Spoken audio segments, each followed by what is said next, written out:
Pakar hukum pidana dari Universitas Trisakti, Abdul Fikar Hajar mengatakan masalah saham Mintarsi Abdul Latif di Bluebird yang sengaja dihilangkan, tanpa kehadiran ataupun tanpa sepengetahuan Mintarsi, sehingga polisi harus memanggil Purnomo Prawiro dan semua terlapor termasuk notaris terkait. Itu pasti dan wajib dilakukan. Kalau orang yang mempunyai saham, kalau mau dijual harus melalui notaris. Kemudian ternyata ada notaris yang isinya dia menjual kepada orang lain, padahal dia yakni Mintarsi pemilik saham tidak merasa menjual. Nah itu juga mereka semua yang terlibat kena pemalsuan tanda tangan, tegasnya. Abdul Fikar juga menerangkan pentingnya transparansi dan kepastian hukum kepada masyarakat atau korban yang melaporkan ke Bareskrim. Termasuk pemalsuan dokumen dan sebagainya, nah itu juga bisa pidana, jelasnya.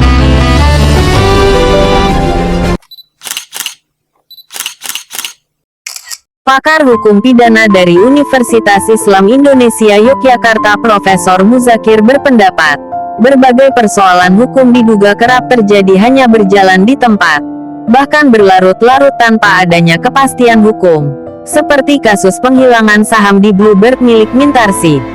Kalau terkait masalah pidana pada umumnya, katanya, penegak hukum masih timbang-timbang. Karena kalau diproses harus memerlukan biaya dan biaya yang keluar dari negara juga cukup besar. Kalau tidak diproses, kadang-kadang juga sebagai hak warga negara, sehingga menjadi dilematis, ujar Muzakir. Diakuinya, soal hukum pidana, memang ternyata tidak didesain untuk memulihkan kembali kerugian aset atau keuangan yang diderita oleh korban. Karena adil itu parameternya adalah memasukkan ke penjara.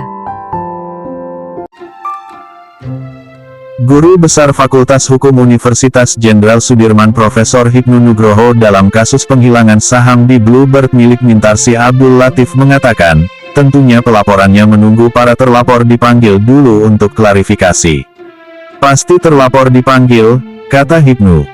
Pakar hukum pidana itu menerangkan, jangan sampai penegak hukum melanggar peraturan Kapolri yang harus dijalankan. Karena proses pelapor menunggu. Dalam Perkap Kapolri itu 30 hari, kemudian 60 hari dan 90 hari. Juga minta surat perkembangan hasil penyelidikan, karena sekarang itu ada akuntabilitas Polri ketika menangani laporan masyarakat, ungkapnya.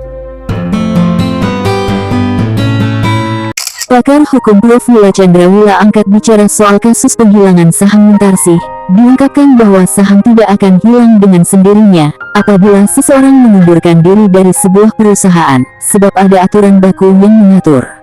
Pengalihan saham itu ada notarisnya, melalui rapat umum pemegang saham. Jika nanti dalam pemeriksaan terbukti ada pengalihan saham yang tanpa diketahui oleh pemilik saham asli maka itu pidana, ujarnya. Tentang kebendaan, kata Prof. Wila, benda itu terdiri dari barang dan hak. Saham itu hak, jadi hak kepemilikannya itu dalam bentuk hak. Umpama dia jual, itu tentunya berdasarkan rapat umum pemegang saham. Kalau dijual, notarialnya, penjualan saham itu. Tanpa adanya notaris itu tidak ada penjualan saham. Kalau pidananya, misalkan notarisnya terlibat memalsukan dan segala macam itu urusan dari pidana, tegasnya. Ekonom senior Prof. Didik Rahbini menjelaskan masalah pencurian saham, korupsi, pungli dan lain sebagainya tidak sedikit aparat negara sudah jadi bandit. Maka membuat para investor di Indonesia atau dari luar negeri kesulitan bahkan merugi lantaran harus mengeluarkan biaya yang cukup besar. Aparat negara sudah jadi bandit. Tidak ada solusi contoh yang bagus. Sehingga investasi itu menjadi buruk. Di lingkungan investasi menjadi buruk. Dan di Indonesia itu ongkosnya mahal sekali. Urus perizinan itu paling ruwet. Itu pun jelas-jelas sangat mengganggu investasi, ujarnya. Penulis buku Arsitektur Hukum Investasi Indonesia itu menerangkan hal-hal yang mengganggu iklim investasi di Indonesia tidak hanya soal adanya oknum di dalam pemerintahan, sehingga seperti pungutan liar dan segala bentuk kong kali kong yang merugikan para investor terus terjadi. Wakil Ketua MPR RI Hidayat Nur Wahid juga angkat bicara atas kasus yang dihadapi Mintarsi Abdul Latif.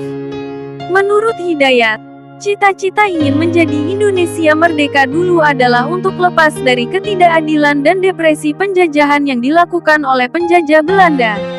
Atas dasar itulah, Maka dalam Pancasila ada kata-kata adil, ujar Hidayat. Menurut Hidayat, Indonesia sudah berulang tahun ke-78 tahun. Seharusnya ada grafik menunjukkan kenaikan dari aspek keadilan. Hidayat mengatakan terwujudnya keadilan sangat menentukan bagi kemajuan bangsa dan negara. Oleh karena itu, rakyat percaya bahwa kita berada di alam merdeka dengan penegakan keadilan yang terlihat setiap tahun lebih baik dari tahun-tahun sebelumnya.